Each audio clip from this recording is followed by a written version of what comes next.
ce webinaire donc a pour titre « Où va la Bosnie-Herzégovine ?» le titre le plus, je dirais, le plus général et le plus neutre qu'on ait pu trouver. En gros, on parle de la Bosnie-Herzégovine beaucoup plus depuis quelques mois qu'on n'en a jamais parlé au cours des 20 dernières années ou des 25 dernières années, en tout cas depuis la conclusion des accords de paix de Dayton, alors que pour autant, cette période de 26 ans, ces 26 années qui se sont écoulées n'ont pas été exemptes, loin de là, de crises institutionnelles provoquées tantôt par les uns, tantôt par les autres. Les règles de ce jeu politique pervers qui s'est mis en place en Bosnie-Herzégovine avec une domination des partis ethno-nationalistes, qu'ils soient serbes, croates ou bosniaques, font que la Bosnie connaît en permanence des crises de ce type. Mais en même temps, il semble bien, d'après ce qui se ressent, ce qui se dit à Sarajevo, d'après des échos internationaux également, que cette crise serait d'une nature différente de toutes celles que le pays a pu connaître au cours donc de ce quart de siècle, une crise de nature différente et potentiellement beaucoup plus dangereuse. Et c'est pour aborder ces questions-là, pour essayer de réfléchir aux véritables enjeux de ce qui se joue en ce moment en Bosnie-Herzégovine, que nous avons organisé ce webinaire. Alors avec 3 intervenants de très haut niveau, que je remercie bien sûr beaucoup d'avoir accepté de nous rejoindre ce soir. Aline Cateux, qui est doctorante en anthropologie sociale à l'université de Louvain-la-Neuve, qui vit à Sarajevo, j'ai envie de dire qui vit à nouveau à Sarajevo depuis quelques mois, même si ça fait en réalité beaucoup de temps qu'Aline fréquente Sarajevo et la Bosnie-Herzégovine, notamment l'Herzégovine en général. Aline est également la correspondante du Courrier des Balkans à Sarajevo.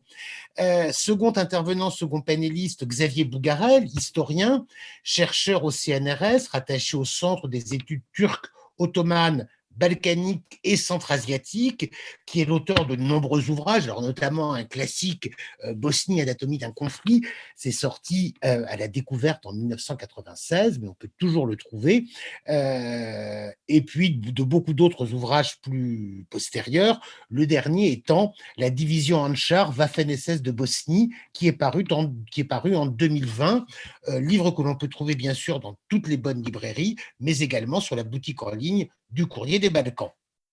Troisième panéliste, Rodolfo Toé, analyste politique basé à Sarajevo. Je suis moi-même Jean Arnaud-Desrins, co-rédacteur en chef du Courrier des Balkans. Comme l'idée est d'avoir une discussion assez vive, assez structurée sur un temps limité. L'idée est de terminer ce webinaire à 20h30. Nous allons tout de suite passer un premier tour de questions, un premier tour de table relativement rapide, après quoi peut-être nos intervenants voudront rebondir sur les propos des uns et des autres ou apporter des informations complémentaires. Et puis surtout, nous passerons ensuite la parole à vous tous qui souhaitez intervenir, poser des questions. Alors bien évidemment, cela sera par écrit, donc je vous invite dès maintenant à écrire les questions ou les remarques que vous voudriez formuler. Je me chargerai de les transmettre à tous les participants à ce webinaire. Avant d'attaquer ce tour de table, je rappelle 2 choses. Donc, abonnement, offre exceptionnelle d'abonnement à 50% de réduction valable toute la soirée. Profitez-en jusqu'à minuit sur le site du Courrier des Balkans. Et puis, avant d'entrer dans le vif du sujet, une autre annonce importante tout de même. Le Courrier des Balkans, en partenariat avec le bureau de Paris de la Fondation Henrik Böll, va organiser non pas un webinaire, mais une vraie rencontre, une vraie table ronde en présentiel à Paris, donc pour ceux qui sont en région parisienne ou qui peuvent s'y rendre, une table ronde qui aura lieu jeudi 25 novembre sur les nouvelles voies citoyennes et écologistes des Balkans, avec 4 intervenants de très haut niveau. Daniela Dolen, alors plus exactement une représentante de Možemo en Croatie, ce mouvement écolo-citoyen de gauche qui a notamment conquis la mairie de Zagreb. L'identité de l'intervenante de Možemo doit être confirmée encore aujourd'hui ou demain. Belgzim Kamberi de l'Institut Musine Kokalari de Pristina. Mileta Radovanovic, secrétaire générale du mouvement citoyen URA au Monténégro, et Natalia Simovic, du mouvement citoyen Ne Davimo Beograd de Serbie, de Belgrade, donc 4 représentants de ces nouvelles dynamiques citoyennes qui émergent dans plusieurs pays des Balkans. Ça, c'est le 25 novembre à 19h. La rencontre aura lieu à Paris, à l'Iris, dans le 11e arrondissement. J'en viens maintenant à notre webinaire, avec tout de suite cette première question que j'ai déjà un petit peu formulée. Cette crise, en quoi est-elle différente de toutes celles que la Bosnie a pu connaître au cours des dernières années? Pour cela, je voudrais tout d'abord peut-être demander à Aline de nous rappeler l'enchaînement des événements depuis quand? Depuis l'été? Depuis, je ne sais pas à partir de quoi il faut partir, d'ailleurs, pour le coup, ça fait partie de la question, mais à toi la parole, Aline. Alors, bonsoir déjà à toutes les personnes qui nous regardent. Merci d'avoir organisé ce webinaire. Euh, la crise, elle commence, je dirais, avec la promulgation de la loi par Valentin Inzko sur la négation du génocide. Pour autant, donc qui était en juillet, sauf erreur de ma part. Pour autant, il ne faudrait pas faire de cette promulgation de la loi l'origine de la crise. C'est simplement un outil supplémentaire qui est tombé dans les mains de Dodik et de Čović, mais on aura l'occasion d'y revenir. Pour moi, les portes de cette crise se sont plutôt ouvertes précédemment avec l'histoire de Janša et de son non-paper et de cette évocation de la possibilité de la dissolution de la Bosnie-Herzégovine pacifiquement ou pas, qui remonte au printemps dernier.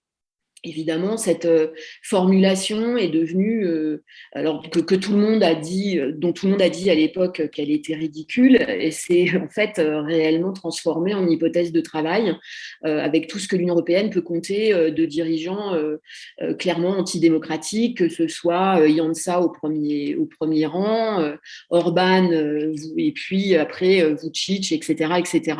Et ça a vraiment ouvert les portes à la discussion sur cette possibilité de la dissolution pacifique de la Bosnie-Herzégovine. Et puis ensuite, on a eu la promulgation donc, de cette loi par Valentin Inzko, je crois que c'était la veille ou l'avant-veille de son départ, dont le SNSD et Dodik se sont immédiatement saisis pour dire que, ils ne respecteraient pas cette loi et que donc ils ne reconnaissaient pas la légitimité en fait de cette loi, puisque de toute façon, ils ne reconnaissaient déjà pas la légitimité du haut représentant en Bosnie-Herzégovine. Et puis ensuite, il y a eu cette escalade, cette répétition du personnel politique du SNSD sur Srebrenica n'est pas un génocide, etc., etc. Et puis derrière, rien. Il ne se passe rien, il n'y a pas de réaction de la communauté internationale ou alors par-ci par-là, mais rien de très significatif. La délégation de l'Union européenne en Bosnie-Herzégovine, c'était silence radio, les États-Unis pareil, les ambassades occidentales pareil. Donc aucune réaction. Donc finalement, pourquoi s'arrêter? Et puis finalement, on est arrivé à l'entrée de cet automne avec d'un seul coup ce qui était précédemment des menaces. Ça fait 15 ans que Dodik dit qu'il veut faire sécession et qu'il fera sécession. D'un seul coup, on est passé de ces déclarations d'intention à des passages à l'acte concrets, qui pour l'instant n'engagent pas l'Assemblée de RS, puisque les papiers, les documents que Dodik a envoyés à l'Assemblée n'ont pas été discutés, votés, adoptés, mais avec une série de mesures très fortes. Donc, c'est d'abord les Serbes vont quitter vont quitter l'armée de Bosnie-Herzégovine. Alors bon, déjà, ça a eu déjà un effet immédiatement, ça a généré une espèce comme ça, les gens étaient assez interloqués.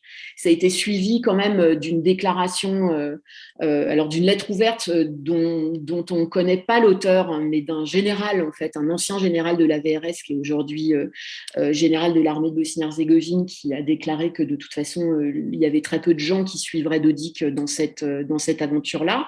Et bon, comme on n'arrive pas à sourcer la lettre, on ne sait pas exactement non plus la véracité de ce courrier. Et puis, ça a été suivi très vite de l'annonce de différentes mesures. C'était quitter les institutions, notamment la perception des impôts. C'était quitter les institutions sanitaires, la sécurité alimentaire. Et puis, derrière, il ne se passait toujours rien. Donc, l'Union européenne ne disait toujours rien. Les États-Unis ne disaient toujours rien. Personne ne disait rien.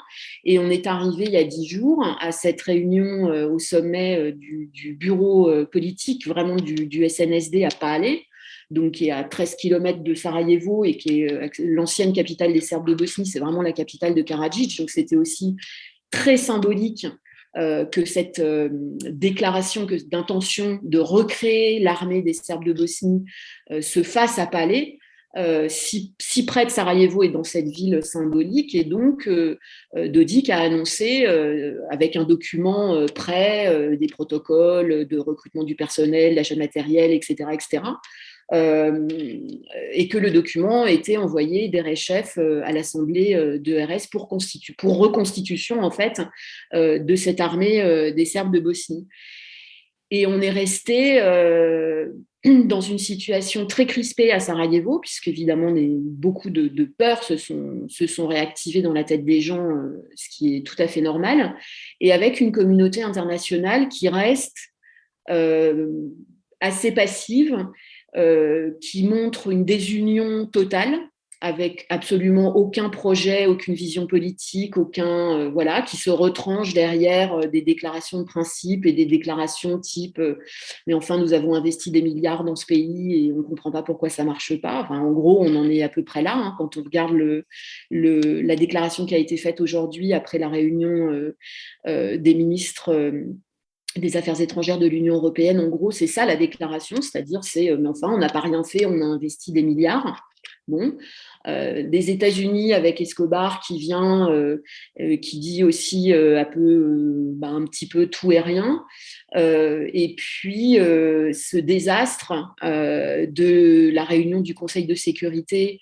Je ne sais même plus où on en est dans la temporalité, je ne sais plus si c'était la semaine dernière ou la semaine d'avant, avec une guerre ouverte à l'intérieur du Conseil de sécurité, et les Russes qui posent leur veto au fait que Schmitt, dont je viens de perdre c'est Christian Schmitt, oui, excusez-moi, le nouveau représentant, comme c'est la tradition, présente un rapport d'activité, un état en fait du pays devant le Conseil de sécurité.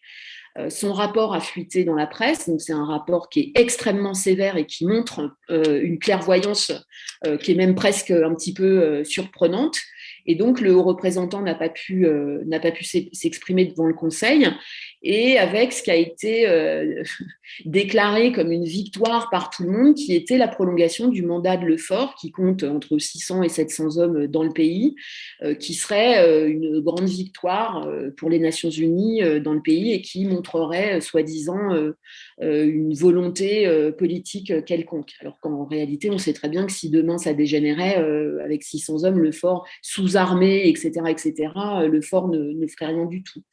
Et les Bosniens se sont retrouvés du coup seuls, et je pense que ce qui distingue cette crise des autres, c'est non seulement ces passages à l'acte de Dodik de produire ces documents, de les envoyer à l'Assemblée de RS. Donc, on n'est plus dans le discours, on est là concrètement avec un plan, puis ce sont des documents qui sont très élaborés quand même, hein. C'est budgété, il y a des protocoles de recrutement, etc., etc. Et là, pour les Bosniens, je pense que ça a été vraiment le coup de grâce. Et c'est la réaction des Bosniens aussi de cette peur qui s'est manifestée de façon différente, qui singularise aussi vraiment cette crise. Merci Aline. Merci Aline. Alors là, j'ai quand même envie de me tourner vers l'historien, vers Xavier Bougarel, parce que malgré tout, ces crises institutionnelles, c'est, je dirais, inhérent à cette constitution bizarre, cette annexe constitutionnelle des accords de Dayton qui tient lieu de constitution provisoire depuis quand même plus d'un quart de siècle à la Bosnie-Herzégovine. Est-ce que tu pourrais, Xavier, remettre un petit peu ces événements dans le déroulé de ce temps un petit peu plus long? Je ne vais peut-être pas revenir en détail sur le contenu des accords de Dayton parce que j'imagine que la plupart des auditeurs le connaissent. Je rappelle simplement que c'est donc une constitution qui met en place des institutions extrêmement complexes de type ce qu'on appelle consociativiste, c'est-à-dire avec un certain nombre de systèmes de quotas, de veto, etc., basés sur donc l'appartenance communautaire ou nationale. Et c'est une constitution aussi qui entérine un déséquilibre assez flagrant entre d'un côté une entité, la République serbe, la Republika Srpska, qui est une entité centralisée, et de l'autre côté, une fédération Bosnie-Herzégovine, souvent appelée Fédération croato-bosniaque, qui, elle, est décentralisée en 10 cantons. Et donc, non seulement une grande complexité, mais aussi un grand déséquilibre entre les deux entités de cette Bosnie-Herzégovine de l'après-Dayton. Ceci dit, pour moi, le problème, ce n'est pas vraiment les accords de Dayton ou la constitution de Dayton en elle-même, mais c'est plutôt la philosophie qu'il y avait derrière. Bon, les accords de Dayton, ils sont ce qu'ils sont parce que la priorité des Américains à l'époque, c'était d'arrêter la guerre. Et donc, on a fait pour ça des concessions importantes aux Serbes, mais en particulier la reconnaissance de la République Srpska, qui n'était pas évidente à l'époque. Mais je pense que les Américains, et d'ailleurs ça apparaît dans certains documents annexes des accords de Dayton, la vision des Américains, c'était que la démocratisation et l'ouverture d'une économie de marché allait permettre un renouvellement des élites politiques et que de nouvelles élites politiques apparaîtraient qui, elles, négocieraient un nouveau compromis institutionnel. Et en fait, c'est cette vision de la démocratie et du marché comme facteur de renouvellement des élites politiques qui n'a pas marché. C'est-à-dire que 25 ans après, on s'aperçoit que la démocratie et le marché n'ont pas amené de nouvelles élites politiques capables de faire un nouveau compromis plus viable et plus stable, mais que les anciennes élites nées de la guerre se sont très bien accommodées et du marché et de la démocratie, et 25 ans après la guerre, contrôlent toujours la vie politique et jouent ce jeu de la tension et de la peur permanent qui leur permet de rester en place. Je pense que c'est plus le raisonnement politique qu'il y avait derrière les accords de Dayton qui n'a pas fonctionné, en fait, qui ne s'est pas réalisé. Merci Xavier, pardon. Merci Xavier pour ce rappel important. Je me tourne maintenant vers Rodolfo. Donc, cette crise, au bout du compte, est-ce qu'elle est vraiment d'une nature, d'une ampleur? Aline a évoqué le fait qu'on ne se contente pas de discours, on passe aux actes par certains points. Est-ce que véritablement on peut penser qu'on est devant quelque chose qui tranche avec ce qu'on a connu au cours de cette interminable après-guerre? Oui, bonsoir à tout le monde, avant tout. Je pense qu'il est effectivement très difficile pour quelqu'un qui connaît la politique bosnienne de comprendre si cette crise est si différente par rapport aux dizaines de crises, de boycottages, des paralyses institutionnelles qu'on a connues déjà dans le passé. Je pense personnellement qu'il y ait deux grosses différences. La première est qu'effectivement, je trouve maintenant, on est arrivé à un moment où cette crise ne peut pas avoir une solution sans effectivement toucher à la structure constitutionnelle créée par Dayton. On a vu que l'Union européenne a donné 14 conditions, 14 priorités à la Bosnie-Herzégovine pour être identifiée comme un candidat pour l'intégration européenne. Et ces priorités sont aussi des priorités de changement constitutionnel. Ne peut pas être satisfaite si on ne touche pas à la Constitution. Aussi, il y a les discussions entre Croates et Bosniaques pour la réforme électorale, la nécessité de changer les règles pour l'élection de la présidence et la Chambre du peuple, donc l'implémentation du jugement Sejdić-Finci qui doit être fait maintenant. Donc, c'est une crise, je dirais, voilà,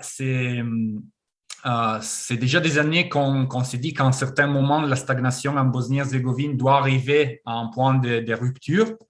Et la crise présente, effectivement, a des caractéristiques qui pourraient faire hypothéser qu'on est arrivé à ce moment, effectivement. On est dans une crise qui peut être aussi peut-être positive pour les pays aussi. Ça ne doit pas nécessairement tourner dans une tragédie ou voire dans un effondrement du pays. De l'autre côté, l'autre chose qui est très différente par rapport au passé, à mon avis, est les pouvoirs et l'attitude de la communauté internationale. C'est-à-dire que à présent, surtout après que Dodik a mis en discussion l'autorité de l'autre représentant international, on voit effectivement que la communauté internationale est beaucoup divisée. Il n'y a pas vraiment une stratégie politique commune pour la Bosnie-Herzégovine. Et je dirais aussi que par rapport au passé, on est maintenant, et ça c'est vraiment, je pense, une tendance globale, tous les pays qui auparavant étaient un peu plus interventistes, et il ne faut pas être nostalgique de cette époque non plus, c'est pas, mais on voit que maintenant l'Occident, l'Union européenne, les États-Unis sont plutôt repliés sur soi-même. Ils n'ont pas vraiment l'intérêt à s'engager dans des pays petits, compliqués, comme peut être la Bosnie-Herzégovine.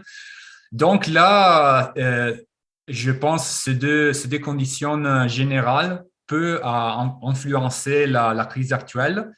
Et aussi, il y a deux autres choses, je pense qu'il faut aussi considérer. La première est que cette crise peut être plus grave que les précédentes aussi parce qu'elle arrive après 10 ans ou voire 15 ans après les autres crises. Donc, il y a un facteur temporel qui évidemment influence la gravité de la crise actuelle. La Bosnie-Herzégovine est un pays caractérisé par une profonde stagnation, un pays qui est dans des énormes difficultés économiques, évidemment. Et aussi, ce qui est très important, je pense, la grosse différence politique par rapport au passé est que pendant les dernières 10 ans, tous les leaders des partis politiques sont devenus les chefs absolus de leur parti. Ils ont plus d'opposition interne. Ils ont utilisé des slogans nationalistes pour rallier leurs électeurs d'un côté, mais aussi pour neutraliser complètement toute courante intérieure au parti, toute opposition interne. Donc, effectivement, il y a très peu de possibilités de savoir comment cette crise peut évoluer si on n'est pas dans la tête de Milorad Dodik, Dragan Čović ou Bakir Izetbegović. Donc, c'est vraiment une question qui concerne les petits chefs du pays et des partis nationalistes qui gardent toujours le pouvoir en Bosnie-Herzégovine. Merci Rodolfo de ces précisions. Tu as évoqué donc bien sûr Milorad Dodik, mais un autre personnage qui est quand même assez central dans les événements de ces derniers mois, qui est Dragan Čović, le chef de la communauté démocratique croate, le parti nationaliste croate. Ce Čović, notamment, insiste beaucoup sur une chose qui est la réforme électorale. Alors peut-être que Aline, tu pourrais nous en dire quelques mots de quel est l'enjeu véritablement de cette réforme électorale et des revendications des nationalistes croates en la matière. Alors, je pense que la colère de Dragan Čović existe depuis le premier mandat de Komšić. Je crois que c'était en 2006, l'élection, le premier mandat de Željko Komšić comme président croate en fait de la présidence tripartite de Bosnie-Herzégovine. Et que d'un seul coup, Čović n'avait plus la main sur la présidence, alors que le HDZ était traditionnellement élu à ce poste. Et il a développé tout un discours autour de la question des représentations légitimes, notamment des Croates, en disant que Komšić n'avait pas de légitimité en fait à occuper ce poste de président croate de la présidence tripartite. Or, dans la Constitution, il est très clair que les présidents de la présidence tripartite ne sont pas les représentants des communautés, ils sont juste issus de ces communautés. Mais petit à petit, c'est un discours qui a été finalement repris par tout le monde. Et finalement, c'est aussi une idée qui a fait son chemin avec tout ce que Čović a déployé d'énergie pour obtenir sa troisième entité, qui est à peu près la résurrection du projet d'Herceg Bosna, à peu de choses près. sa troisième entité croate, pardon, qu'aurait donc Mostar pour capitale. Et puis, c'est pareil, l'idée a fait son chemin. On entend parfois des gens aussi à Bruxelles dire oui, mais finalement, ce serait que justice que les Croates aient leur entité. C'est pas une solution qui a été évacuée tout de suite par tout le monde. Et finalement, ce que Čović réclame aujourd'hui, c'est une réforme électorale qui inscrirait dans la Constitution la représentation légitime de chaque communauté. Donc ça inscrirait finalement la division ethnique clairement dans la Constitution et ça en serait fini. D'ailleurs, je me demande comment, à l'intérieur de ce cadre, Sejdić Finci, par exemple, pourrait trouver sa place, puisque le jugement va clairement à l'encontre de ça. Qui seraient du coup les représentants légitimes de ceux qu'on appelle malheureusement les autres ? J'ai un petit peu du mal à comprendre. Et cette réforme électorale a pris un grand élan l'année dernière au moment de l'accord qui a été passé entre l'Union européenne, les États-Unis, le SDA, donc le parti ethno-nationaliste bosniaque, et le HDZ au sujet de Mostar. Qui était la renégociation en fait du statut de Mostar, qui était et c'est à ce prix-là en fait que le SDA et le HDZ ont accepté que des élections municipales aient lieu de nouveau à Mostar après 12 ans sans scrutin. Et c'était déjà inscrit en fait dans ce deal qui a été passé sur le nouveau statut de Mostar. Sur les modalités des représentants de l'élection des représentants légitimes des Croates de la ville. Et c'est passé à l'as de tout le monde. Tout le monde s'est félicité à l'époque en disant mais c'est génial, on va avoir des élections à Mostar, enfin le statut est réglé. Et puis, une fois le texte un petit peu épluché, en fait, on s'est aperçu que dans les termes, cette question de la représentation légitime des Croates était déjà inscrite. L'Union européenne et les États-Unis ont dit oui, en croisant les doigts pour que l'opposition puisse peser suffisamment dans le conseil municipal de Mostar pour que le nouveau statut ne soit pas adopté. Malheureusement, on ne sait pas exactement quels ont été les résultats électoraux à Mostar, puisque par contre, on sait que juste en recomptant 3 bureaux de vote, il y a déjà 2 mandats qui ont changé de camp dans le conseil municipal. Donc, les projections montrent que les fraudes électorales porteraient sur environ 35% des mandats, ce qui aurait permis en fait à l'opposition de pouvoir bloquer l'adoption de ce nouveau statut, qui est aujourd'hui au point mort, puisque tout le monde attend la réforme. Et là, d'un seul coup, Čović, qui se présente comme le relais des valeurs européennes, sans jamais expliquer ce que sont ces valeurs européennes, c'est assez fascinant, et un grand ami de l'Union européenne et d'une Bosnie unie, une Bosnie-Herzégovine unie, etc., a réussi, via aussi l'action, il faut le rappeler, des députés européens du HDZ à Strasbourg, qui sont extrêmement actifs sur ce terrain de la réforme électorale et de montrer à quel point Komšić n'a aucune légitimité, etc., etc. Et finalement, d'un seul coup, on se retrouve avec une communauté internationale qui met sur le même plan la nécessité d'adopter, ou en tout cas d'arriver à cette réforme électorale très très vite. Et le seul but finalement de cette précipitation, c'est encore une fois cette stratégie de l'apaisement et d'éviter, soi-disant, les tensions. Et finalement, c'est exactement ce que la communauté internationale fait depuis 25 ans dans le pays. C'est apaiser, soi-disant, en réalité, ce qui donne une marge de manœuvre toujours plus grande à ces gens qui sont au pouvoir, puisque finalement, ils arrivent à obtenir à peu près ce qu'ils veulent à chaque fois. Merci Aline. Donc effectivement, oui, gagner du temps, ça semble avoir été durant trop longtemps la seule politique internationale en Bosnie-Herzégovine, quitte à dealer avec en dehors de tout cadre institutionnel avec ces oligarchies ethno-nationalistes. Et du coup, est-ce que ce mécanisme-là n'arrive pas à son terme? C'est la question en réalité qui est aujourd'hui posée. Alors, est-ce que nos 2 panélistes veulent intervenir tout de suite? Je signale qu'on a déjà beaucoup de questions que je vais essayer de regrouper, mais peut-être Xavier ou Rodolfo, est-ce que vous voulez prendre la parole pour rebondir sur ce qui a été dit jusqu'à présent?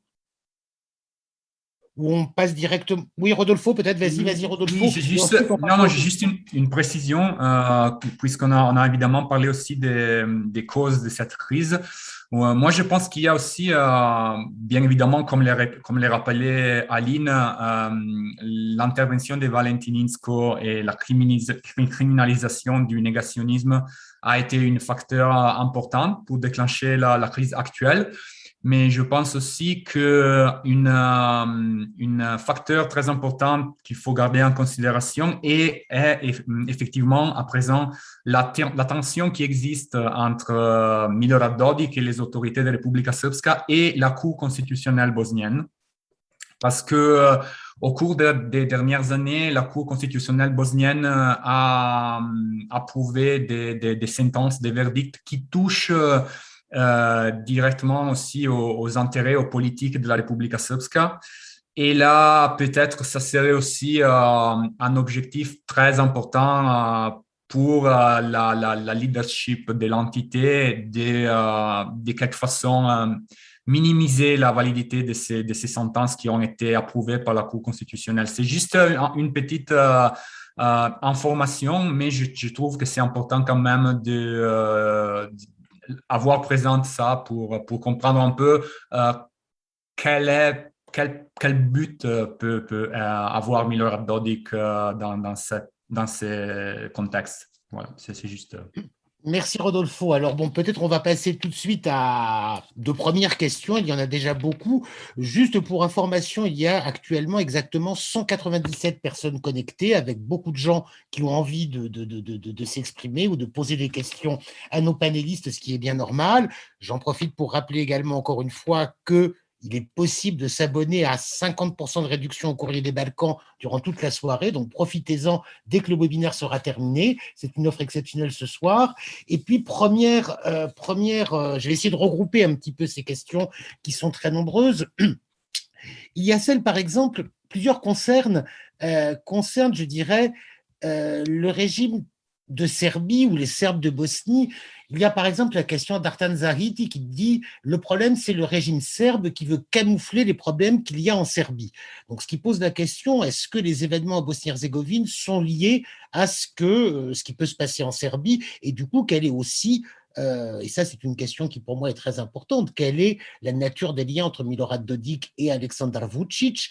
Est-ce que Milorad Dodik peut agir indépendamment de Belgrade? Dans quelle mesure il est contrôlé par Belgrade? Dans quelle mesure Belgrade favorise ou tolère les provocations de Milorad Dodik? Je pense que c'est des questions très importantes. Et il y a une autre question qui va un petit peu dans ce sens-là, celle de Laurent Chailloux, qui demande « Que pensez-vous de la position de Stani Vuković, le nouveau maire de Banja Luka, très présent sur les réseaux sociaux et qui semble être un farouche opposant à Milorad Dodik ». Qui veut répondre sur ces questions liées à la politique serbe en Bosnie-Herzégovine et dans les relations avec la Serbie? Rodolfo? Oui, volontiers. J'avoue que j'ai pas trop d'informations sur la relation, la potentielle influence de Vučić quand on parle de l'actuelle situation en Bosnie-Herzégovine. Je pense qu'il y a une relation ambivalente entre Banja Luka et Belgrade, où c'est pas évident que c'est Belgrade qui contrôle Banja Luka. Je pense qu'il y a une relation entre les deux centres qui peut de quelque façon aussi changer avec les temps. C'est pas si direct que ça, je trouve. Je pense aussi que je pense aussi qu'il est plus correct, de toute façon, penser au fait que la crise actuelle est vraiment, ça dépend vraiment des contradictions qui ont été toujours présentes dans la construction bosnienne, dans les institutions bosniennes. Et même si on évite de rechercher des responsables ou des raisons extérieures, des influences de la Serbie, de la Russie, de la Croatie, il faut aussi, je pense, comprendre et se concentrer sur le fait que les problèmes qui aujourd'hui sont à la base de cette crise, d'une certaine façon, ont toujours été là. Donc, c'est vraiment des problèmes qui touchent à la nature de l'État bosnien et qui sont vraiment, d'une certaine façon, antérieurs au pays. Là c'est vraiment mon avis personnel. En ce qui concerne Stani Vuković, il représente l'opposition en Republika Srpska, bien évidemment, mais ce qui est intéressant quand on parle de l'opposition en Republika Srpska, et ça évidemment, celui-ci est le cas aussi pour Stani Vuković. Malheureusement, quand on aborde des arguments qui tiennent à la Republika Srpska, la nécessité de protéger la Republika Srpska, l'identification avec l'État bosnien, les liens avec certains slogans nationalistes, avec un certain passé nationaliste ou des courants nationalistes serbes.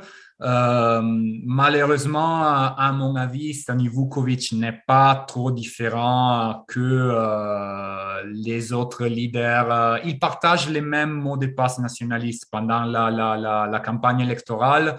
On l'a vu prendre des selfies avec des Tchetniks en Republika Srpska.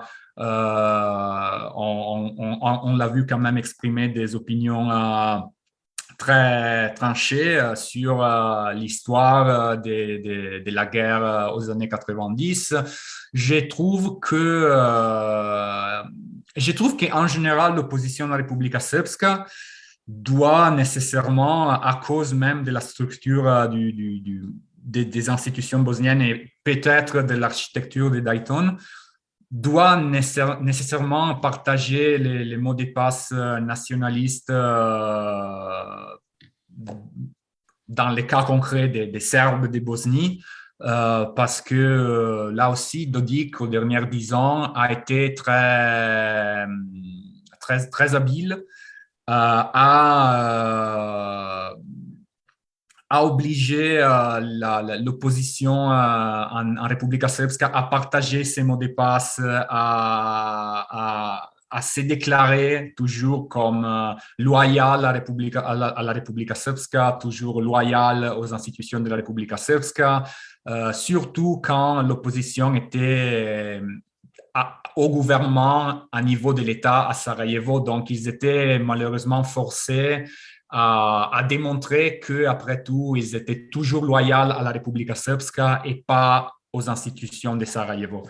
Donc là, malheureusement, peut-être il y a des différences de style, peut-être il y a une opposition aux tendances autoritaires de Milorad Dodik et du gouvernement de Republika Srpska, mais je trouve malheureusement qu'il serait erroné.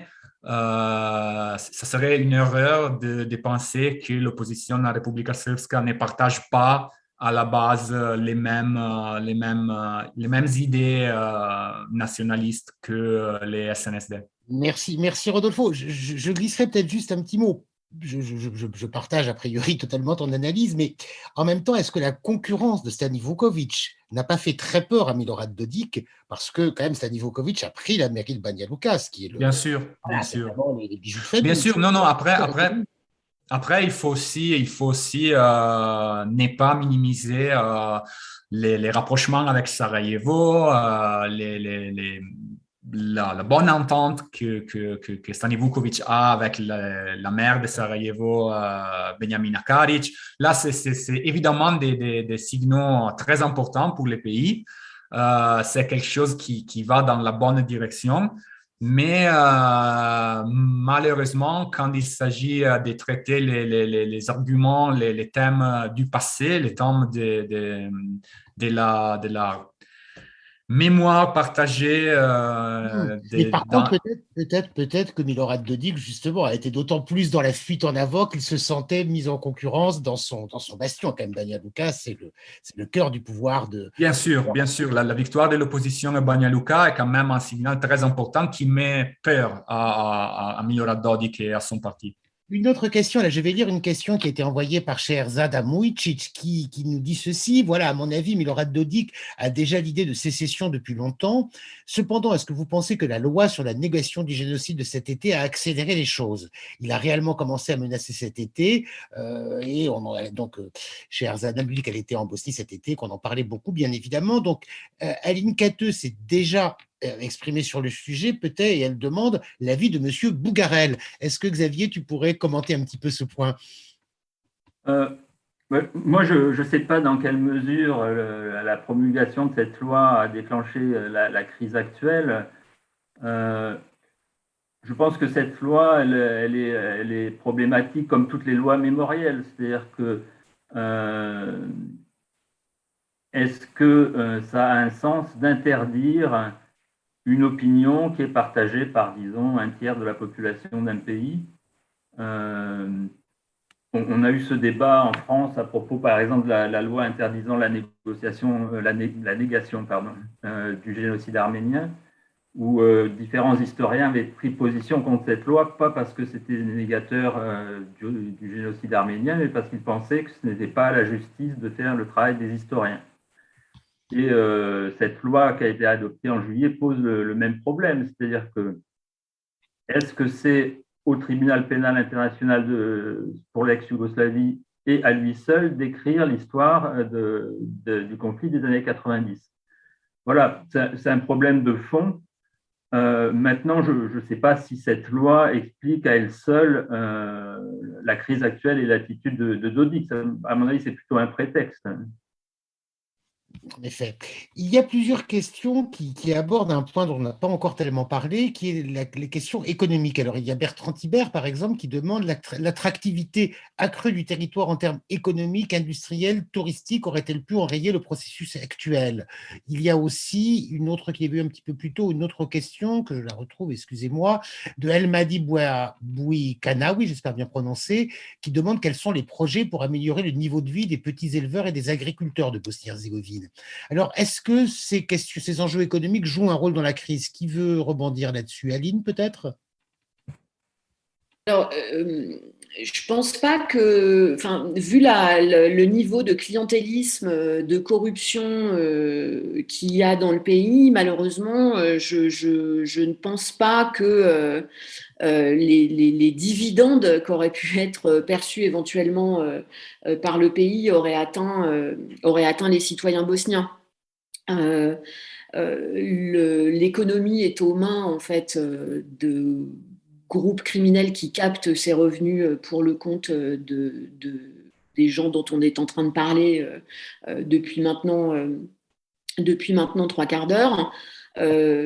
Tout est extrêmement compliqué. Alors, tout est extrêmement compliqué quand on veut, par exemple, se lancer dans une affaire en Bosnie-Herzégovine, ouvrir un commerce ou par exemple, si je prends l'exemple de Mostar, dans les dernières années, il y avait eu quelques initiatives assez intéressantes autour du tourisme.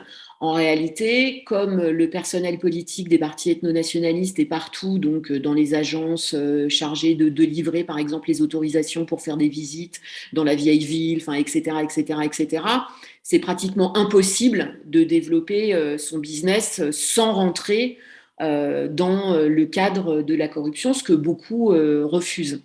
Donc, évidemment, s'il y avait eu réellement une politique économique et surtout une politique sociale adossée à cette politique économique dans un cadre d'un pays où le personnel politique n'est pas complètement corrompu et lié à des groupes criminels, certainement que le développement du pays aurait été différent et surtout, il me semble que ça aurait permis plus vite aux citoyens de Bosnie-Herzégovine de se retrouver autour d'un projet commun. Et c'est ce qu'on a vu pour moi en 2014. C'est-à-dire qu'en 2014, les révoltes sociales ont très bien montré que les Bosniens n'étaient pas dupes de ce qui se passait depuis la fin de la guerre et qu'ils savaient très bien que leurs intérêts étaient communs et que ces intérêts, c'était de renverser les élites au pouvoir.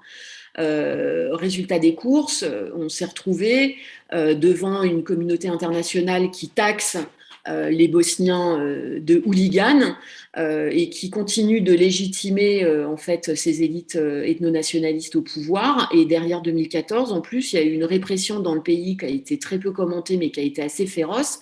Et on a vu après 2014 aussi, surtout, le nombre de départs s'accroître énormément de gens qui quittaient le pays parce que 2014 a été vraiment vécu comme la dernière, le dernier espoir en fait de renversement.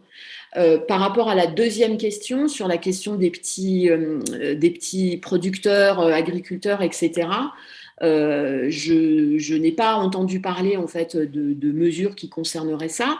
Malgré tout, ce à quoi on assiste aussi beaucoup, pour les gens qui ne peuvent pas quitter le pays, mais qui voudraient bien le quitter, mais qui ont surtout envie de changer de vie, et pour ça, le choix, c'est quand même vraiment beaucoup de sortir des villes. On voit beaucoup de gens de la génération des quarantenaires qui partent et qui quittent les villes pour aller dans les périphéries très proches et qui s'installent à la campagne autour de projets ruraux, donc d'agriculture, alors pas bio, parce qu'ici il n'y a pas le label, mais en tout cas organique, qui essayent de se débrouiller en vendant des paniers comme les AMAP ici, etc., etc. Mais je ne crois pas en fait qu'il y ait des mesures qui soient en route pour ça.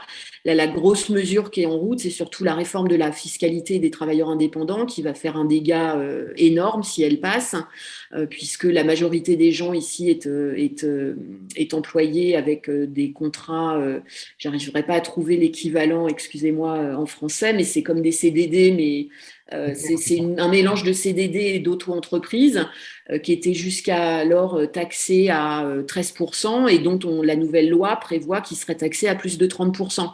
Donc en fait, les gens disent clairement, si la loi passe, on fera nos bagages et on partira. Merci Aline. Pour rappel, pour mémoire, hein, ces mouvements sociaux de février 2014, ça a été ce mouvement des plénums qui, comme le soulignait Aline, a sûrement représenté une opportunité d'un changement politique majeur en Bosnie-Herzégovine, mais ce mouvement des plénums a été superbement ignoré, voire même condamné par la communauté internationale, pour le coup quasiment unanime à l'époque. Alors, toujours sur ces enjeux, pas seulement économiques, mais les enjeux politiques et les enjeux diplomatiques, il y a beaucoup de questions. Il y a par exemple Ugo Armanini qui pose deux questions. Quel est l'impact du ralentissement du processus d'élargissement de l'Union européenne sur la stabilité régionale, sur les dynamiques politiques internes en Bosnie-Herzégovine, et est-ce que l'accélération de ce processus donc d'intégration pourrait avoir des retombées positives? Et Ugo Armanini pose également la question du rôle des pays tiers, Russie, Turquie et également Chine.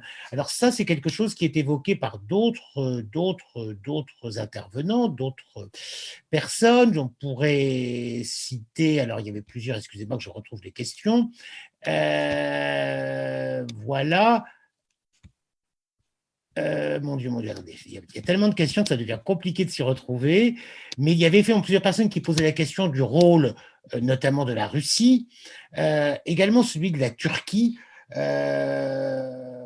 C'était notamment le cas, par exemple, Bertrand Tiber demande si une forme de néo-impérialisme turc joue un rôle indirect dans le durcissement actuel de la situation en Bosnie-Herzégovine, tandis que Fabrice de Coninck nous dit, sans faire de politique fiction, est-il raisonnable de penser que Moscou, à l'instar de la crise en Biélorussie, alimente la crise institutionnelle en Bosnie-Herzégovine pour fragiliser l'Europe. Donc, deux questions.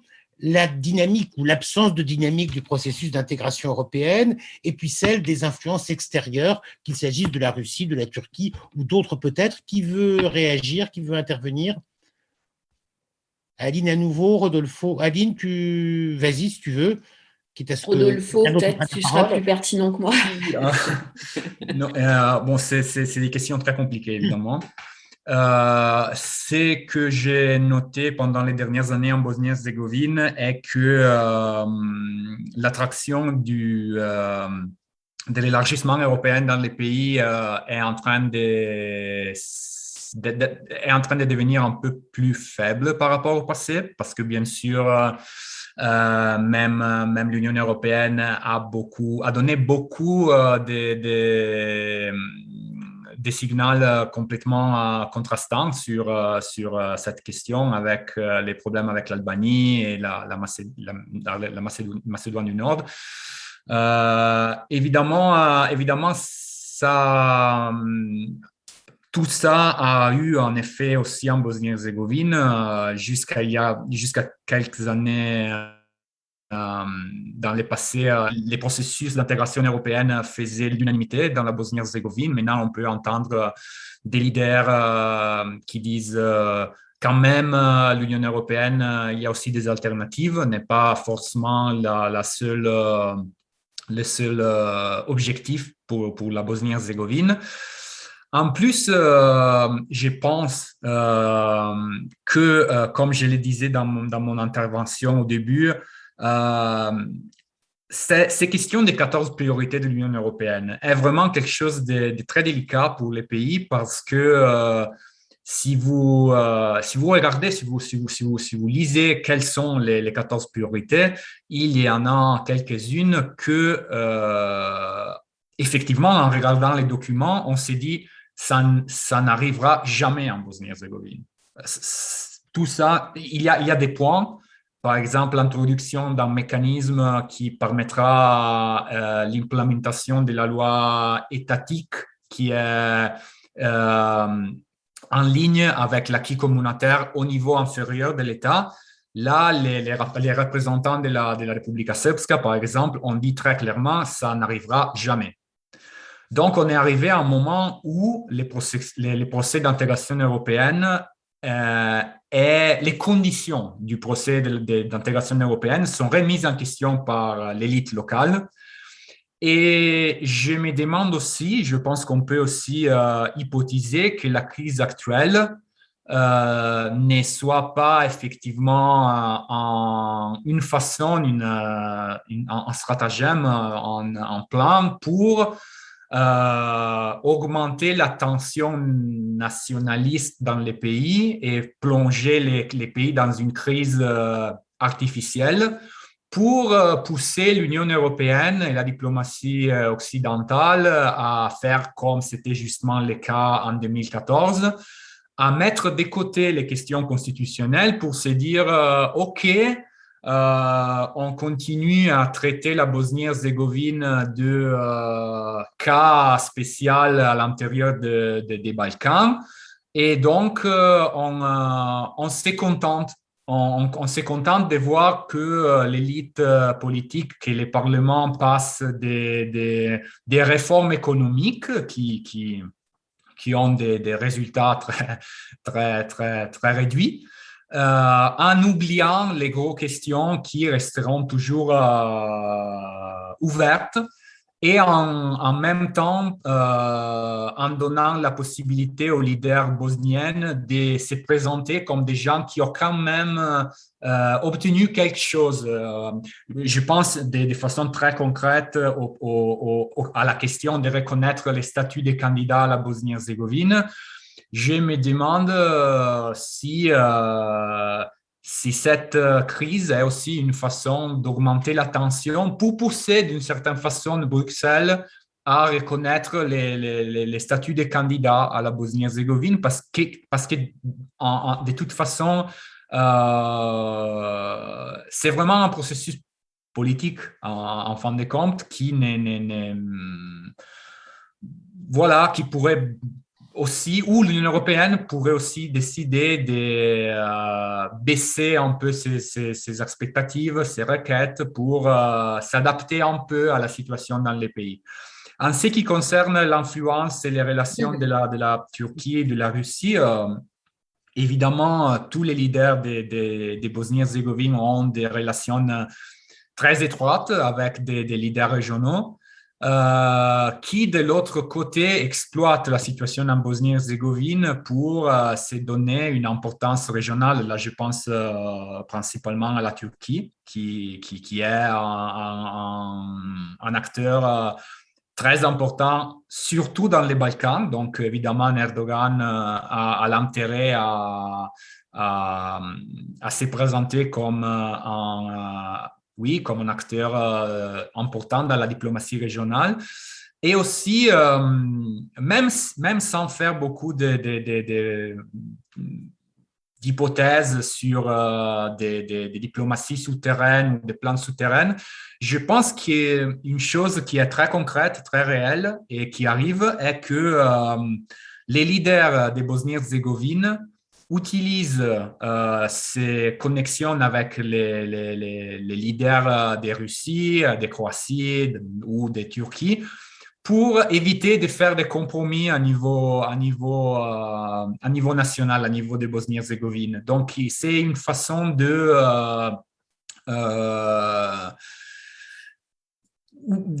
pousser un peu les étrangers à trouver un accord pour les pays et en même temps pas renforcer les positions nationalistes, absolutistes des leaders des Balkans. Voilà.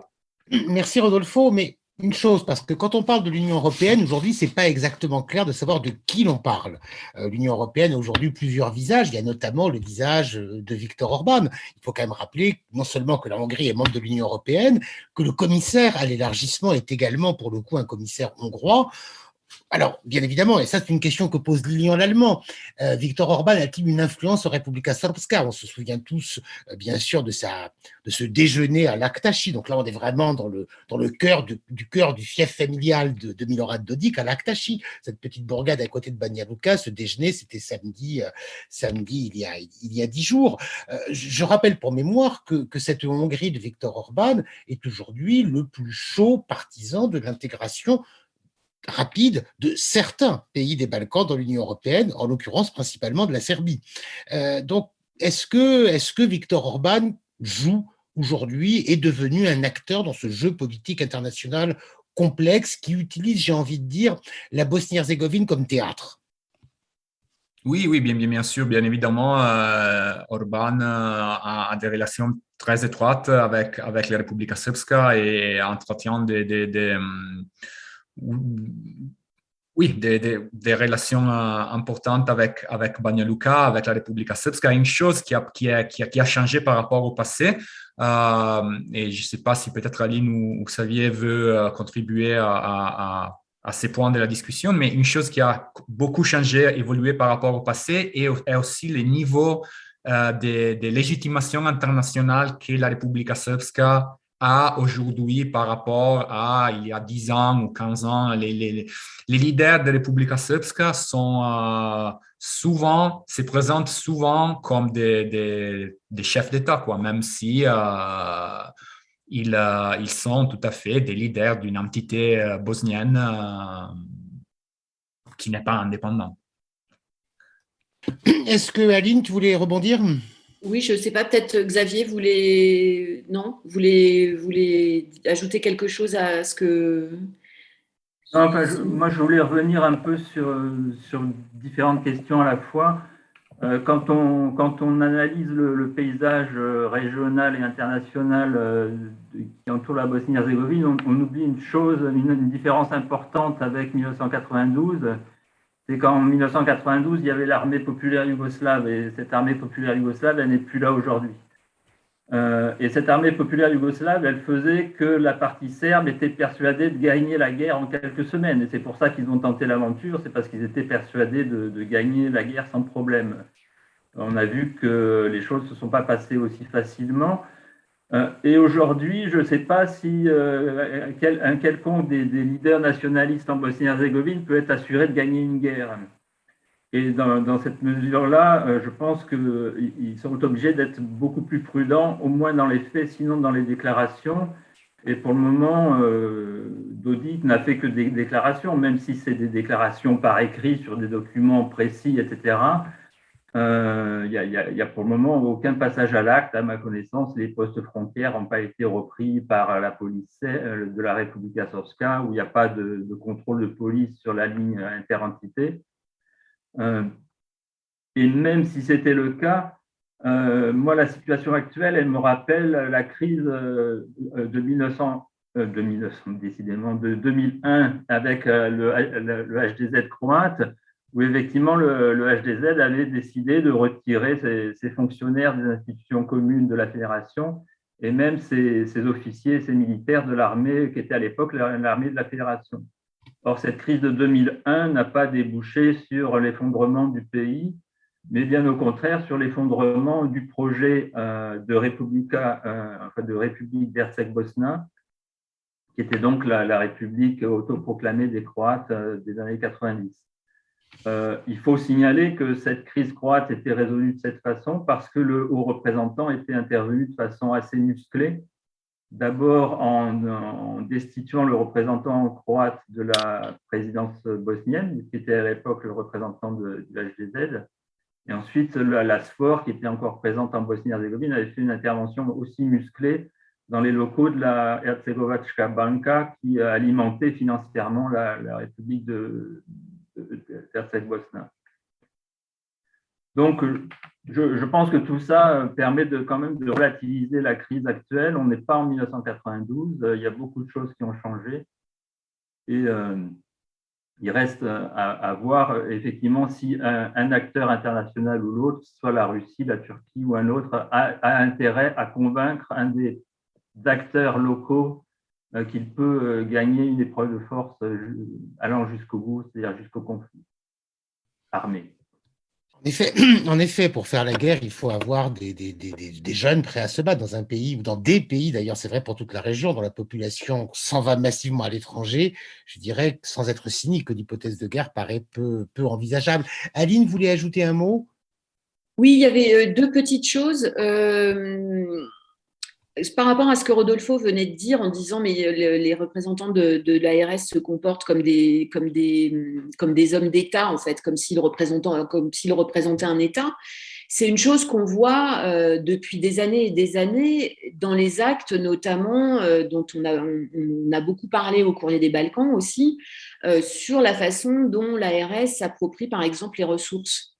Les ventes des rivières, la déforestation, les actes comme ça qui normalement relèvent des institutions au niveau de l'État et que la République serbe s'approprie depuis des années sans non plus, et enfreint de ce fait les accords de Dayton en permanence, sans que ce soit relevé, sans qu'il y ait d'enquête qui soit lancée, sans qu'il y ait de plainte qui soit déposée et sans que finalement ça alerte qui que ce soit dans la communauté internationale. Donc, ces choses-là, elles sont communes depuis des années.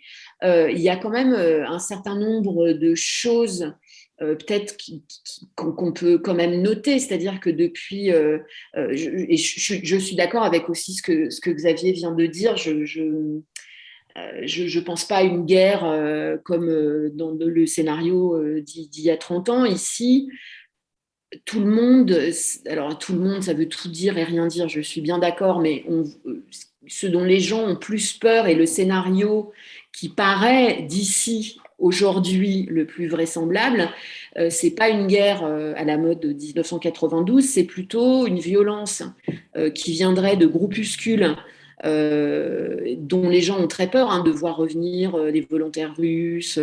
On sait que la police de RS a été entraînée par les Russes en Serbie. Il y a quand même la militarisation de la police de RS qui est extrêmement inquiétante. Il y a quand même aussi tous ces exercices conjoints entre la police serbe et la police de RS à certains postes frontières qu'on avait évoqués aussi il y a quelques mois au courrier, notamment dans la région de Zvornik, où d'un seul coup la police de RS avait supplanté en fait la police des frontières qui dépend de l'État central. Et ça, c'est des petits signes en fait qui, reliés les uns aux autres, inquiètent beaucoup plus les gens ici que réellement, concrètement, une peur de voir revenir une armée, des sièges, des tranchées, etc., etc. Les gens ont très peur de provocation. Ou de violences tellement isolées mais tellement symboliques, et notamment dans la région de l'Est de la Bosnie, tout le monde pendant 2 semaines a eu vraiment les yeux tournés vers la région, vers la vallée de la Drina évidemment, qui irait plutôt dans le sens d'entretenir une déstabilisation permanente, une peur permanente, des gens qui, d'un seul coup, ne sauraient plus s'ils peuvent se déplacer pour aller à tel endroit, qui auraient peur de prendre la route parce qu'on ne sait pas qui on peut rencontrer sur ces routes-là, etc., etc. Aujourd'hui, c'est le scénario qui semble le plus, qui semble le plus plausible sur la réapparition possible de cette violence armée. Je pense que personne s'attend à voir les tanks demain sur Trebević à Sarajevo. Ça, c'est évident, mais plutôt une déstabilisation du pays qui est aussi une déstabilisation aux portes de l'Union européenne qui paraît commode, et notamment pour les Russes. Voilà. Une question de Bertrand Thibert. La question du district de Brčko joue-t-elle encore un rôle dans la crise actuelle? Bon, la question est posée, on ne va peut-être pas y répondre de manière définitive. Une question-intervention importante d'André Prochasson concernant l'éducation en Republika Srpska. Et il demande qu'en est-il de la ségrégation physique des enfants dans les écoles, de la ségrégation des programmes scolaires et pas seulement dans le livre d'histoire, ainsi que de l'écriture, en particulier en Republika Srpska. Les enfants bosniaques sont-ils obligés d'apprendre à lire et à écrire en cyrillique? Donc une question d'André Prochasson sur les enjeux éducatifs qui ont beaucoup suscité de débat. Mais je crois, excusez-moi, je crois avant qu'on parle de l'éducation que Xavier voulait dire un mot sur Brčko. Donc, je passe la parole à Xavier sur Brčko. Alors, ça ne répondra pas directement à la question. Je ne sais pas dans quelle mesure la question du district de Brčko joue un rôle dans la crise actuelle, mais dans les premières années de l'après-guerre, les Serbes avaient toujours dit que la non-attribution de Brčko à la Republika Srpska serait un motif de guerre. C'était dit clairement par les dirigeants de la Republika Srpska. En fait, quand l'arbitrage international a transformé Brčko en district, il n'y a pas eu de guerre, il n'y a pas eu de tentative de la Republika Srpska de s'opposer militairement à cette transformation de Brčko en district. Ce qui rappelle encore une fois que dans un contexte incertain, il y a un grand écart entre les mots et les faits. Voilà, sur Brčko, c'est tout ce que je voulais dire. Et ça rappelle peut-être aussi un petit peu ce que disait Aline, ou en tout cas, ça renforce ce que disait Aline, à savoir que les prétextes à possible provocation, c'est malheureusement pas ça qui manque dans tout le pays, où n'importe quel point peut devenir un enjeu symbolique que chacun pourra grossir, exagérer en fonction de ses intérêts du moment. J'en reviens à cette question donc sur l'éducation en Republika Srpska. Qui souhaite répondre? Oui, je réponds volontiers à la question sur l'éducation en Republika Srpska, car c'est évidemment un sujet que j'ai couvert pas mal des fois avec les courriers aussi, avec les reportages sur la situation à Konjević Polje. Oui, la réponse est très simple. Oui, l'éducation en Republika Srpska, mais dans la plupart des pays du pays, est absolument toujours ségrégé, divisé par nationalité. Donc, en Republika Srpska, les élèves qui ne sont pas serbes, si on veut généraliser, oui, étudient sur un curriculum avec une langue serbe ou cyrillique. Après, ça dépend un peu aussi de l'établissement aussi. Il y a la situation générale est comme ça. Il y a une ségrégation généralisée dans l'éducation dans tous les pays. Et après, il y a des établissements ou des cantons, comme par exemple les districts de Brčko a un curriculum commun pour les élèves, ou à Sarajevo, quand même, les curricula sont un peu plus, un peu moins divisés que dans le reste du pays, mais en général, la règle est que chaque nationalité suit les caractéristiques locales, nationales de sa propre identité. En Republika Srpska aussi, au cours des dernières années, il y a aussi un rapprochement qui est en train de se faire entre curriculum serbe de Bosnie et curriculum scolaire des Serbies. Donc, il y a un rapprochement graduel entre les écoles de Republika Srpska et les écoles de Serbie en ce qui concerne l'éducation des enfants, quoi. Là, c'est vraiment, malheureusement, celui-ci a un problème énorme de la société bosnienne qui n'aura pas probablement des solutions faciles dans l'immédiat parce qu'il n'y a même pas un ministère de l'éducation à niveau national, il n'y a pas un curriculum commun à tout le monde. Et voilà, ça, c'est malheureusement le résultat. Merci Rodolfo. Deux questions qui vont un petit peu dans le même sens et qui tranchent, je dirais, avec ce constat un petit peu déprimant que nous sommes tous obligés de tirer de la situation. Une question de Petra Cvitkovic qui demande: y a-t-il dans la jeunesse ou dans la société civile une volonté de maintenir l'union des peuples, de défendre la Bosnie telle qu'elle est aujourd'hui, qui serait capable de véritablement peser politiquement? Allons un petit peu dans le même sens, une question de Laurent Pérez. Quelles sont aujourd'hui les forces de changement à l'intérieur du pays? Quelles sont les suites notamment du mouvement des plénums, ce mouvement de 2014 qu'évoquait Aline, mais également de mouvements comme Pravda za Davida et za Dženana, ces deux mouvements créés l'un à Banja Luka, l'autre à Sarajevo, après la mort, enfin ou l'assassinat dans des circonstances encore inconnues de deux jeunes hommes, l'un à Banja Luka, l'autre à Sarajevo. Alors, grosso modo, ces deux questions, c'est un petit peu celle des alternatives. Y en a-t-il? Comment peuvent-elles se faire entendre? Qui veut Aline, à toi la parole. Mais je pense que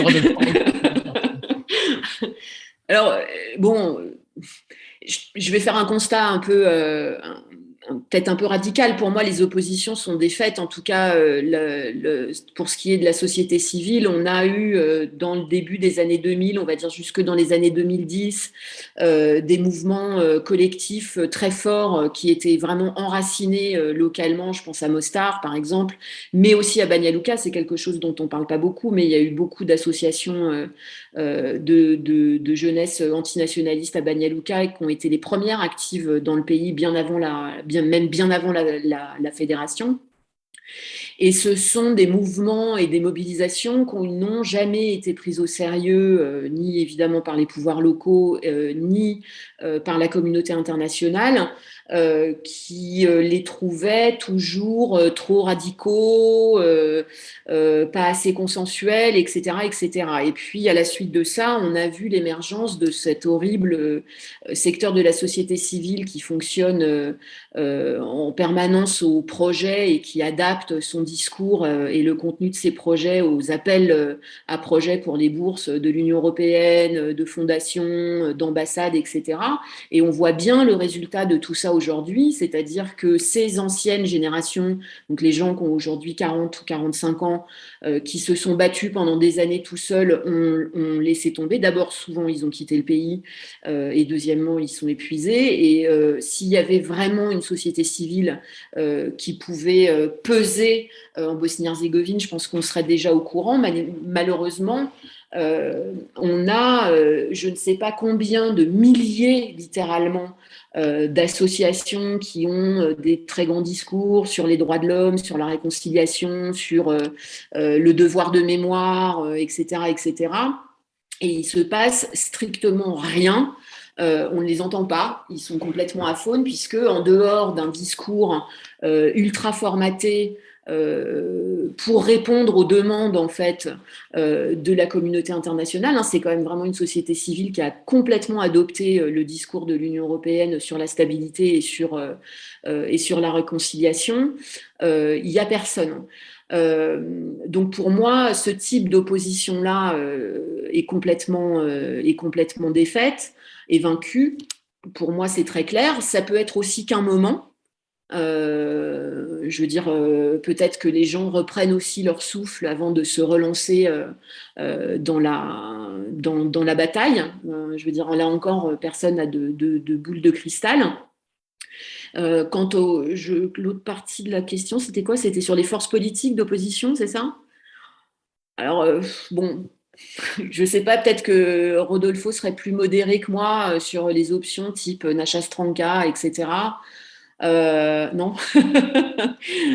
Non, je partage absolument ton analyse. En fait, je trouve, en ce qui concerne l'opposition parlementaire, institutionnelle, je trouve qu'un gros problème maintenant est en effet l'incapacité de l'opposition, surtout en Fédération de Bosnie-Herzégovine, à marquer une différence par rapport à SDA et là, c'est un problème. Donc, je partage 100% ton analyse sur les mouvements sur les terrains, sur la situation avec l'activisme des bases.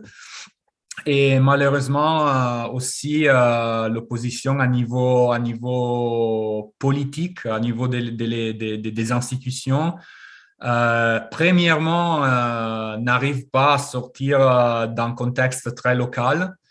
Et dès qu'il s'agit de discuter des questions qui concernent les pays, la Constitution, il y a vraiment une différence à marquer, une différence par rapport au parti nationaliste bosniaque. Là, c'est malheureusement un des gros problèmes de la politique bosnienne maintenant. J'en profite pour glisser un mot. Il y a exactement un an, nous avions organisé le Courrier des Balkans avec le soutien du Bureau de Paris de la Fondation Henrik Böll. Nous avions organisé un colloque sur la Bosnie 25 ans après Dayton en s'intéressant beaucoup à ces alternatives sociales, environnementales, féministes, politiques. Ça avait vraiment été au cœur des 2 journées de colloque que nous avions organisées il y a un an. C'était Aline qui avait coordonné ce colloque. Aline ainsi que notre collègue et ami Loïc Trégourès. Beaucoup de contributions du colloque sont toujours consultables sur le site. J'invite peut-être, on va remettre le lien sur le site de ce dossier parce qu'il y a, je crois, beaucoup d'éléments. J'ai juste envie de dire une chose. Bien sûr, personne ne peut prévoir de quoi l'avenir sera fait, mais j'ai un petit peu personnellement tendance à penser que tout comme il n'y aura pas la guerre parce que les gens s'en vont, je pense aussi que cet exode n'est pas quelque chose qui va favoriser l'émergence de nouveaux mouvements sociaux de contestation. Je crois que c'est vrai malheureusement dans les 2 cas. Alors, le temps passe, il y a toujours beaucoup de gens en ligne, tout d'abord, hein, et beaucoup de questions encore ou d'interventions.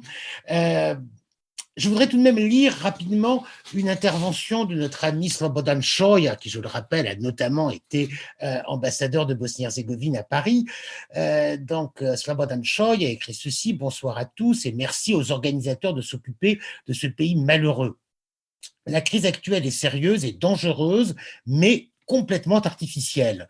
En gros, c'est un accord entre Dodik et Izetbegovic dont le but d'affaiblir et vaincre l'opposition l'année prochaine lors des élections prévues donc en octobre 2022. Il ne faut pas perdre beaucoup de temps dans la discussion autour de la nouvelle crise. Notre crise est permanente et elle dure depuis 1990. Nous sommes un pays où les 3 nations ont 3 différentes visions du passé et du futur. Elles ont droit d'avoir leur propre vision, bien évidemment, mais le problème n'est pas là. Le problème, c'est que les 3 peuples ne veulent pas négocier pour trouver la solution acceptable pour tous. Dans la mentalité bosno-herzégovinienne, on préfère tromper ou vaincre l'autre que trouver le compromis.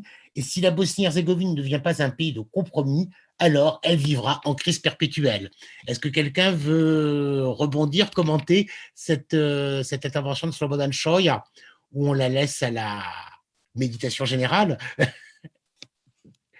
Non. Ok. Non, vas-y. Xavier.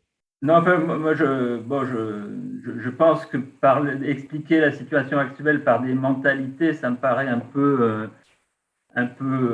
facile ou douteux. Je pense que la capacité de compromis, elle existait et elle existe toujours en Bosnie-Herzégovine. La façon dont les gens gèrent leurs relations quotidiennes avec les autres est là pour le démontrer. C'est plutôt une question de système et de logique politique qui empêche cette capacité de compromis de s'exprimer. Et d'ailleurs, même les politiciens nationalistes savent très bien faire des compromis quand ils le veulent et quand ils y ont intérêt. Je suis d'accord. Si je peux me permettre d'enchaîner derrière Xavier, bon, déjà, la Bosnie-Herzégovine, des compromis, enfin, je veux dire, les gens en font, enfin, c'est là-dessus particulièrement que je voudrais rebondir. Bon, on parle de cette crise, etc. Mais enfin, il n'y a pas eu de résurgence de la violence depuis 26 ans. Et si les Bosniens ne savaient pas faire des compromis, je pense que on le saurait. C'est-à-dire que je ne dis pas que le quotidien est facile pour tout le monde dans tous les recoins du pays, simplement. Cette capacité malgré, et évidemment je suis d'accord, malgré ces différences d'interprétation du passé, et notamment du dernier conflit par exemple, malgré ces conflits de mémoire, etc., etc., enfin moi je le vois très bien dans mon travail de recherche sur Mostar. Le compromis, il existe. Alors, il existe via le silence du quotidien, mais qui permet à chacun de se rapprocher au plus de ce à quoi aspirent les Bosniens, qui est ce qu'ils appellent la vie normale, en réalité. Donc, cette incapacité, je ne sais pas, cette incapacité à faire des compromis qui seraient dans les mentalités, je sais pas non plus une vision, en tout cas, c'est pas vraiment ce que je perçois non plus des gens, quoi. Au contraire, leur capacité à faire des compromis, je trouve qu'elle a été prouvée de façon complètement éclatante depuis 26 ans. Et il y a une chose que je voudrais souligner, je m'octroie le droit de parler 30 secondes de plus, c'est que tout à l'heure, je voulais rebondir sur ce que disait Rodolfo en disant on est dans un pays qui est complètement qui est bloqué depuis, je ne sais plus le mot que qui stagne, voilà, depuis 26 ans, etc. Mais on l'avait beaucoup souligné au colloque de l'année dernière, et je trouve que c'est un bon moment quand même pour le rappeler, c'est que même si on n'a pas eu des février 2014 tous les 6 mois, les Bosniens ne sont pas restés les bras croisés depuis 26 ans. Il y a quand même un nombre incalculable de campagnes qui ont eu lieu, de travailleurs pour revendiquer leurs droits, leurs salaires, leurs retraites, qui ont fait des grèves de la faim, qui ont occupé des usines, des vétérans, des lycéens à Yaïtse qui ont essayé de lutter contre la ségrégation, enfin, etc., etc. Et c'est tout le temps depuis 26 ans. Sauf que ce sont des gens qui n'ont trouvé absolument d'interlocuteur nulle part et qui se sont retrouvés seuls face à une Union européenne qui disait oui, oui, bon, c'est bien pour les retraites, mais en fait, quand même, la réconciliation, quoi. Donc voilà, c'était juste, je pense que non, dans la capacité au compromis, au contraire, je trouve que même peut-être elle est si grande qu'elle a empêché ou une réplique de 2014 ou que ça explose avant de la façon dont le compromis il a été vraiment rompu en février 2014. Mais on a vu la réponse aussi, la réponse à ça, quoi. Merci Aline. Alors, en tout cas, ce terme de compromis, c'est certain qu'il fait réagir. Il y a un petit peu dans le même sens, hein, Azra Smaibegovic-Bečić qui rappelle effectivement que la Bosnie est déjà un pays de compromis, notamment depuis les accords de Dayton. D'autres questions peut-être. Alors, tout d'abord, une question de Sébastien Colson qui demande quel est le rôle du SDA dans la crise et comment réagissent les autorités de Sarajevo devant les menaces de sécession. J'aimerais bien dire quelques mots sur le sujet. Mon impression est que le SDA a tout l'intérêt maintenant à avoir une position très dure et à chercher bien sûr à faire grandir cette crise. Évidemment, je pense que les SDA avaient déjà, comme l'a rappelé Aline au début de ces webinaires, avaient déjà fait des compromis avec les HDZ. Ils n'ont pas eu de problème à trouver un accord entre eux pour partager la vie de Mostar, pour continuer à assurer leur contrôle de Mostar. Maintenant, évidemment, même en acceptant l'idée d'une représentation légitime côté croate, donc en faisant des concessions importantes aux questions croates, maintenant, je pense que les SDA a un peu l'intérêt à ne pas trouver un accord sur la loi électorale parce que quand même, j'estime qu'il se peut que les demandes croates soient acceptées en général. Donc, je pense que la SDA a tout l'intérêt à durcir la position en cherchant un peu l'intervention des pays comme les États-Unis ou les hauts représentants internationaux d'une certaine façon. Donc, je pense que cette crise aussi est aussi provoquée un peu par le manque de volonté côté SDA ou bien une calcul côté SDA de grandir cette crise pour éviter un compromis qui évidemment ne conviendrait pas beaucoup aux leaders du SDA et à Sarajevo. Merci Rodolphe. Alors, il nous reste vraiment très peu de temps. Il y a encore beaucoup de questions, donc des réponses rapides. Par exemple, Irène Chaube des Bouches-du-Rhône qui demande: les femmes sont-elles présentes dans les institutions du pays? J'ai envie de répondre oui, mais pas beaucoup. Non, je pense que les... Ah, vas-y, Aline, désolé. Oui. Non, mais il n'y a pas de... J'allais dire oui, elles sont représentées, oui et non. Elles ne sont pas beaucoup représentées. Elles sont représentées, il me semble, de façon peut-être plus importante dans la nouvelle génération, dans la génération qui est en train d'arriver, notamment, enfin, je sais pas, je pense à Sabina Čudić et Irma Baralia qui sont plus, comment dire, qu'on entend plus en fait que les femmes de la précédente génération. Il me semble qu'il n'y a pas de... Non, il n'y a pas de... Elles ne se singularisent pas, en tout cas pour celles qui sont au pouvoir aujourd'hui par leurs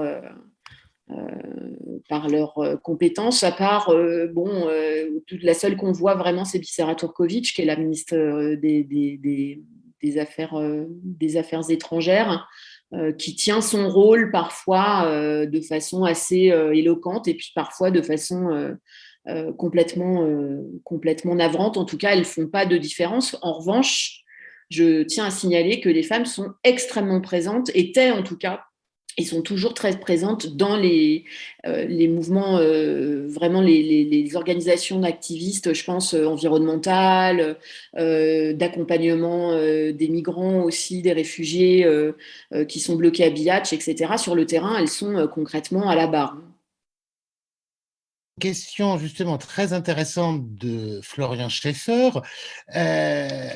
qui demande: dans l'évolution de cette crise, imaginez-vous que l'instrumentalisation de la question des migrants puisse jouer un rôle en évoquant un chantage à l'ouverture de la frontière aux migrants façon Loukachenko au Bélarus? Est-ce qu'on pourrait imaginer des scénarios un petit peu comparables? Je rappelle pour le coup qu'il y a toujours aujourd'hui entre 5 et 10 000, a priori, exilés qui sont en chemin en Bosnie-Herzégovine, entre les squats de Sarajevo, de Tuzla ou d'ailleurs, et puis bien sûr ce débouché dans le canton d'Unasan, autour de Bihać et de Velika Kladuša, où des milliers de personnes tentent de passer en Croatie en survivant dans des conditions extrêmement difficiles. Est-ce que cette crise des réfugiés peut jouer un rôle dans la crise politique? Si je peux dire... faire une très petite réponse. Je pense que non, pour l'instant, du moins, parce que de façon très concrète, la Bosnie-Herzégovine n'a pas la capacité de gérer de façon unitaire, centralisée, les politiques sur les migrants. Donc, les problèmes des migrants, les migrations sont vraiment quelque chose qui est géré par un niveau très local. Là, c'est vraiment les municipalités de Unasana, c'est vraiment les cantons. Et de quelque façon, c'est un niveau de politique locale qui est assez à l'écart des grandes dynamiques qui peut influencer un peu les débats constitutionnels ou les débats entre la Bosnie-Herzégovine et la communauté internationale. Donc, c'est vraiment quelque chose, quand on pense au problème, à la crise migratoire en Bosnie-Herzégovine, j'estime qu'il s'agit vraiment d'un phénomène qui est géré à niveau local. Donc, il ne faut pas trop s'attendre à des manipulations à niveau central. Voilà. Merci. David Eden qui nous rappelle justement que les chiffres sont plutôt bas en cet automne, avec a priori 4000 migrants en Bosnie-Herzégovine, soit moins de la moitié qu'il y a un an. Alors, c'est des chiffres, bien sûr, hein, qui sont toujours des estimations, mais enfin, qui donnent quand même un ordre de grandeur. Alors là, on a vraiment, je dirais, on va commencer à jouer les prolongations. Il est déjà 8h30, qui était le terme prévu pour notre webinaire. Juste peut-être très rapidement quelques questions. Alors, trois questions, trois interventions qui vont un petit peu, je dirais, dans un sens un peu, enfin, qui posent en tout cas les mêmes questions. Un spectateur anonyme nous demande est-ce que laisser la République serbe de Bosnie à la Serbie ne serait pas une solution viable, tandis qu'Artan Zahiti demande pourquoi le nationalisme serbe se réveille-t-il à nouveau en évoquant le Kosovo, le Monténégro, la Bosnie-Herzégovine. Et puis, encore une autre question, une question qui est posée par Merima Hussein-Bašić, est-ce que Dodik pourrait être inquiété par la justice pour ses actions anti-étatiques? Alors, ce nationalisme serbe, pour résumer, est-ce qu'il y a une tendance nouvelle ou est-ce que c'est finalement un petit peu un invariant? Est-ce qu'il y a quelque chose de nouveau en la matière? Qui veut réagir?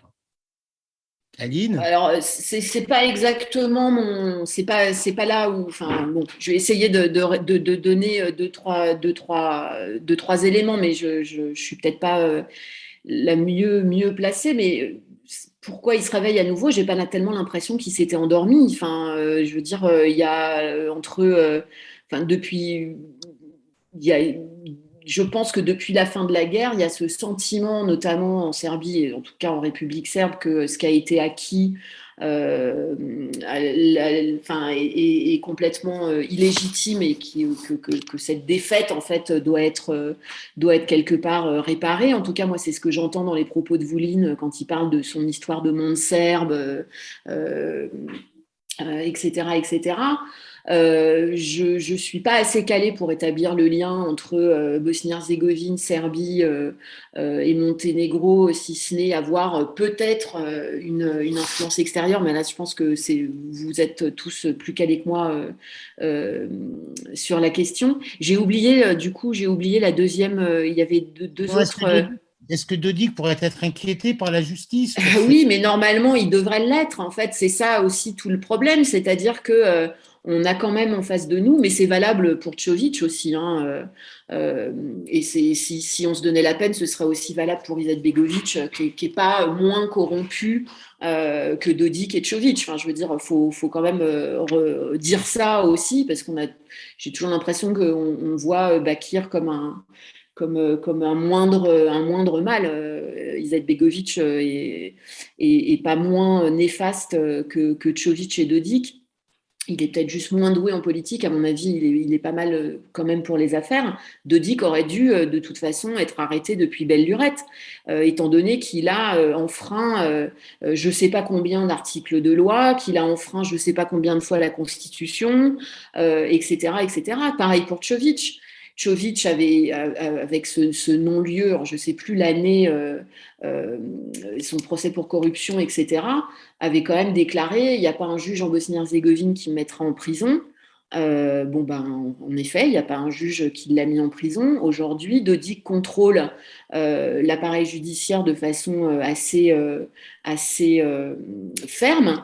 Ne serait-ce que puisqu'on a commencé avec la promulgation de la loi sur la négation du génocide, qu'il a nié depuis avant la promulgation de la loi et depuis la promulgation de la loi, ne serait-ce que pour ça, par exemple. Il aurait dû être arrêté avant, non pas avant l'instruction, mais il y a des plaintes qui ont été déposées mais qui ne sont pas instruites. En revanche, depuis quelques jours, il y a beaucoup de gens de son entourage qui sont arrêtés. Alors, sur des faits de possession de drogue, notamment. Alors, ça donne lieu à énormément de blagues qui ne sont pas forcément drôles, mais que moi je trouve très drôles, mais qui sont forcément très pesantes aussi pour les Bosniens. Et puis on parle vraiment de conseillers très très proches de Dodik qui sont arrêtés pour possession de cocaïne et d'ecstasy. Ce qui fait dire à tout le monde dans le pays que peut-être ça expliquerait la folie de la crise en cours. Et là, on peut quand même voir peut-être un signal que les très très proches de Dodik ne sont pas non plus intouchables. Mais lui, bien sûr que oui, si la justice était libre et si l'OHR faisait son travail, Dodik aurait dû être arrêté et destitué depuis belle lurette. Alors, deux questions, mais des questions qui sont peut-être, je pense, les dernières questions et qui ouvrent en tout cas peut-être des questions qui ne supposent pas des réponses immédiates. Encore une fois, Artan Zaïti qui demande, mais quelle est la solution, le compromis pour que la Bosnie s'en sorte miraculeusement de cette impasse?